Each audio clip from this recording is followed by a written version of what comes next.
Reasons ఏమనుకుంటారు top 5 లో లేకపోవడానికి? అని చెప్తున్నారు కదా, అదే ఓటింగ్ వైజ్ ఉంటుంది.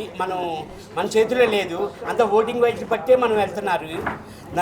యాక్చువల్లీ నాకే తెలియదు, నేను 14th వీక్ వరకు ఉంటాననేది నేనే అనుకోలేదు. యాక్చువల్లీ నిజంగా మీ అందరి సపోర్ట్ వల్లే నేను 14th వీక్ వరకు వచ్చానన్న.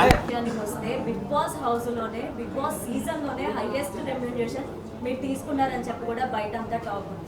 అసలు మీ రెమ్యూనరేషన్ ఎంత తీసుకున్నారు? అండ్ బిగ్ బాస్ హౌస్ కంటే ముందు మీకు వచ్చిన సినిమాలకు కూడా అంత రెమ్యూనరేషన్ రాలేదు.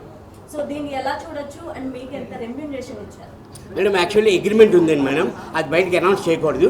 మొత్తం అయిపోయిన తర్వాత, సీజన్ అయిపోయిన తర్వాత మీరందరికీ మళ్ళీ ఇంకో ప్రెస్ మీట్ పెట్టి 100% చెప్తాను మేడం ఎంత వచ్చిందన్నది. మాస్క్ పర్సన్ ఎవరండి మేడం? మాస్క్ పర్సన్ అన్నది ఎవరు లేరు మేడం. అంటే మీరు గ్రూపిజమ్స్ గా అందరితో మాట్లాడేవాళ్ళు కదా, సో వీళ్ళు ఫేక్ వీళ్ళు రియల్ అని ఒక క్లారిటీ ఉంటుంది కదా మీకు. అది యాక్చువల్లీ మాస్క్ పర్సన్ అంటే మేడం యాక్చువల్లీ మాకు బయటకు వచ్చాక తెలిసింది. మేము రాకుండానే మీ అందరికీ తెలుసు కదా మేడం ఎవరు మాస్క్ మ్యాన్ అన్నది.